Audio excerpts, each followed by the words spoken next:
Bonjour et bienvenue pour un nouvel épisode des Patrimoniales de Verfeil. Chaque jeudi, un court exposé diffusé sur mes réseaux sociaux concernant le patrimoine de Verfeil, l'histoire, la mémoire, l'identité du pays verfeillois. Nous sommes déjà sur l'épisode 23, intitulé La justice de paix à Verfeil. Et je précise qu'il y aura 3 épisodes consacrés à la justice sur Verfeil. Ici, qu'est-ce qu'on entend par justice de paix? Donc, c'est la justice qui intervient juste après la Révolution française. Quelques mots d'abord de contexte général. Donc, nous sommes ici, j'ai en fond d'écran la salle de la justice, salle de justice de paix, donc dans le bâtiment où il y a la mairie, au-dessus de la halle, salle donc, qui est derrière moi en fond d'écran, et je tiens à préciser, qui a été magnifiquement restaurée il y a quelques années. Revenons à la justice de paix. Donc c'est une institution judiciaire créée, on va dire, pendant la Révolution française et juste après les événements de 1789, par les lois des 16 et 24 août 1790, dans toute la France, pour remplacer les anciennes juridictions seigneuriales. Évidemment, on passe, juste après la Révolution, à un nouveau régime. L'ancien régime seigneurial est remplacé par, mettons-le entre guillemets, un nouveau régime. L'objectif au niveau de la justice était de créer dans toute la France de l'époque une justice plus proche des habitants, une justice de proximité, simple, gratuite, et donc proche de tous les citoyens, compétente pour régler surtout, on va dire, les petits litiges civils et également certaines affaires pénales mineures. Dans cette institution, chaque canton disposait d'un juge de paix. Rappelons bien entendu que dès 1790, Verfeil devient chef-lieu de canton pendant de nombreuses années, de nombreuses décennies, jusqu'il y a quelques années. Donc Verfeil était un chef-lieu de canton et à ce titre disposait d'un juge de paix qui siégeait ici donc à la salle de la justice. Ce juge de paix avait pour mission notamment de régler les conflits, on va dire, quotidiens entre voisins, des litiges civils mineurs, donc ça traitait de vol, d'insultes, d'injures et bien d'autres affaires, comme on va le voir dans quelques instants. La justice de paix, donc, dans toute la France, a fonctionné dès 1790 jusqu'à sa suppression officielle en 1959, où elle sera alors remplacée par des structures judiciaires modernes que l'on connaît aujourd'hui, notamment des tribunaux d'instance, également des médiateurs et des dispositifs de proximité juridictionnelle. La justice de paix du canton de Verfeil, donc, était l'instance locale de proximité pour les différents litiges entre les citoyens. On trouve dans les archives départementales de la Haute-Garonne, que j'ai pas mal fouillé pendant de nombreuses années, notamment lorsque j'ai eu à rédiger mon mémoire de maîtrise, donc il y a à peu près 25 ans. Donc c'est dans ces archives départementales de la Haute-Garonne que l'on retrouve des fonds qui évoquent pas mal d'affaires qui ont été jugées par le juge de paix à Verfeil. Cette justice de paix du canton de Verfeil est documentée depuis la fin du XVIIIe siècle, avec des archives qui couvrent les années 1791, donc en 8 de la période révolutionnaire, jusqu'à la moitié du XXe siècle. Ces archives sont importantes, sont une source précieuse de renseignements. Elles incluent notamment des minutes, des procédures civiles et pénales, des éléments de comptabilité, des jugements divers et variés, des statistiques également. Pas mal donc de ces documents sont conservés et maintenant numérisés pour la plupart au archives départementales de Haute-Garonne. Les registres montrent que la justice de paix fonctionnait et qu'elle traitait de nombreuses affaires, on va dire, locales. Donc là, je vais en citer quelques-unes et on va s'attarder sur ce premier épisode de la justice de paix de Verfeil à des affaires entre citoyens. Donc là, je vais reprendre mes notes que je vais lire, mais il est intéressant de voir un petit peu comment elle fonctionnait et surtout de quelles affaires elle traitait. J'ai relevé quelques exemples qui me semblaient révélateurs un petit peu du fonctionnement de l'époque à Verfeil, et je vais donc les citer directement. Ainsi, donc je remonte, alors on va mettre les dates au format actuel, on va dire, puisque le premier exemple que j'ai retenu, c'était une affaire jugée entre, donc on était en post-révolution 1795 et 1796, donc j'ai repris pas mal de jugements de ce moment-là. Au niveau des mois, pour le premier exemple, donc on est entre le 3 et le 30 Brumaire, ça correspond donc aujourd'hui au 25 octobre et 30 novembre de l'année 1795. On a eu une affaire entre un certain Jean-Pierre Huc, qui s'est opposé donc au père et au fils Taillefer, tous les deux meuniers, tous de Verfeil. C'était à propos d'insultes, de menaces et de propos outrageants. Je cite ce qui est conservé aux archives. Revenons donc à une autre affaire, toujours pareil en 1795. Donc on était là aussi sur la période octobre-novembre. On avait un certain Jean-Baptiste Reynaud, menuisier de son état, opposé à un certain Caïrou, cultivateur, tous deux de Verfeil.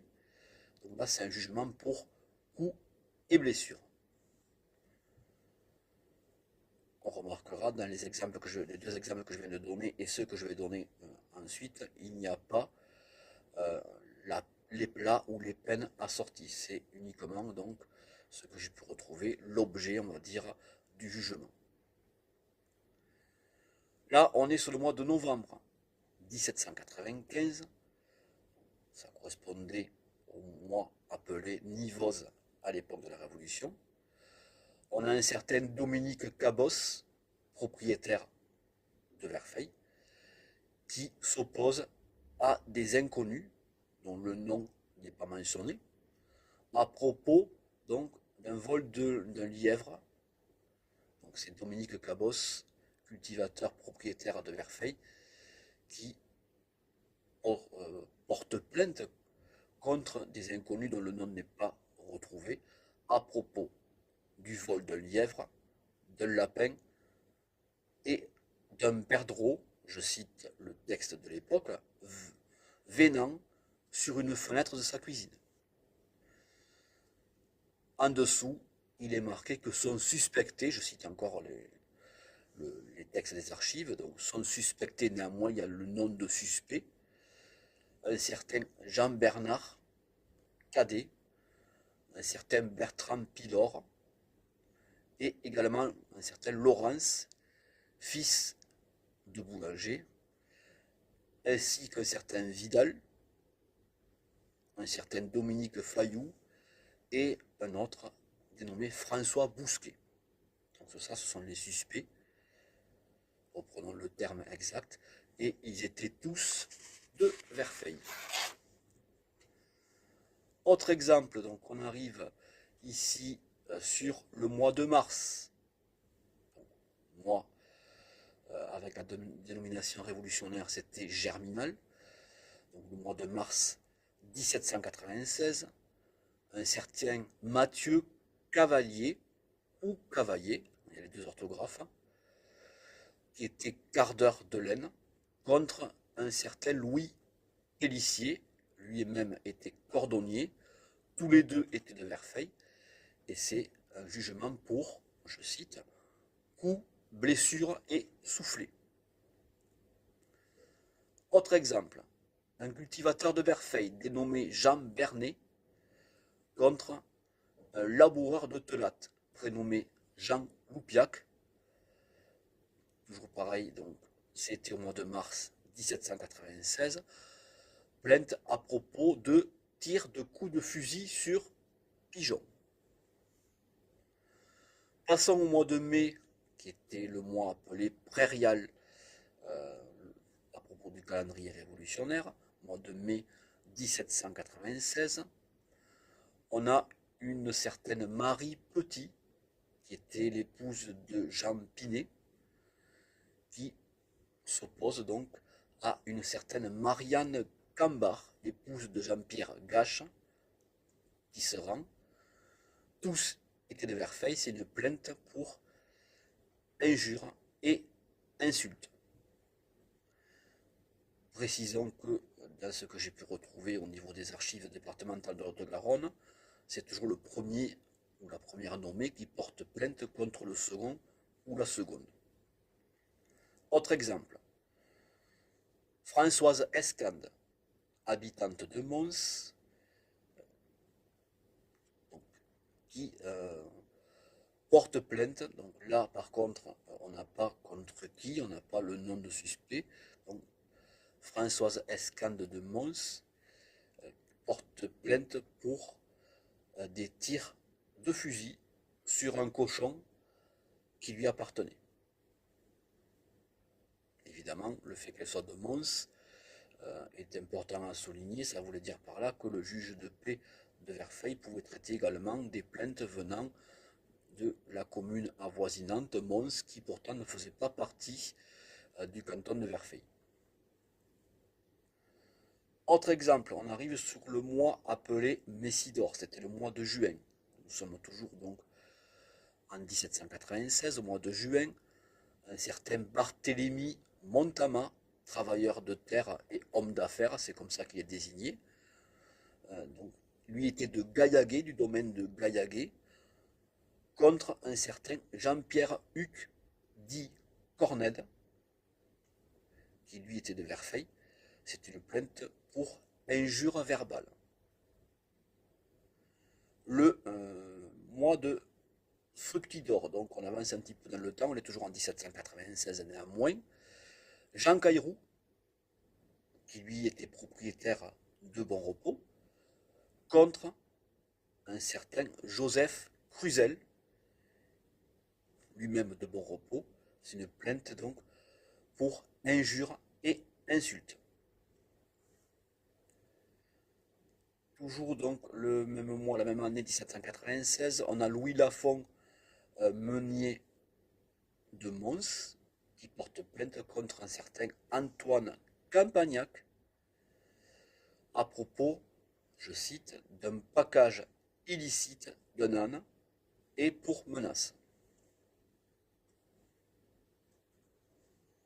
On a également, ça c'est important de le souligner, un certain Laco de Verfeil, Laco dont l'orthographe était L-A-C-A-U-X, important de le souligner, puisque lui-même était juge de paix du canton de Verfeil à cette époque, donc en 1796, et il porte plainte contre un boucher de Verfeil du nom de François Barutel, et également contre ses deux filles, Marie et Marianne Barutel, à propos, je cite, d'un package illicite de troupeaux de moutons dans un pré appartenant au plaignant, donc appartenant au juge de paix. Et, je cite encore les textes, ayant occasionné des dommages, et il est question également de diffamation, d'injures et d'insultes. Donc là, on arrive au cours de l'hiver 1796. Voilà pour ces courts exemples qui sont quand même révélateurs. On fera une petite synthèse lors des prochains épisodes. C'est ainsi que s'achève cette première partie consacrée à la justice de paix de Verfeil. Je vous retrouve bien entendu la semaine prochaine pour l'épisode 24. Ça sera la deuxième partie consacrée à la justice de paix de Verfeil, où là on se consacrera plutôt aux plaintes posées directement par la municipalité de Verfeil contre certains citoyens. Ça sera donc jeudi prochain, toujours pareil sur mes réseaux sociaux. En attendant, je vous remercie de me suivre nombreux je vous souhaite une très bonne journée, très bonne semaine et je vous dis à la semaine prochaine. Merci beaucoup. Au revoir.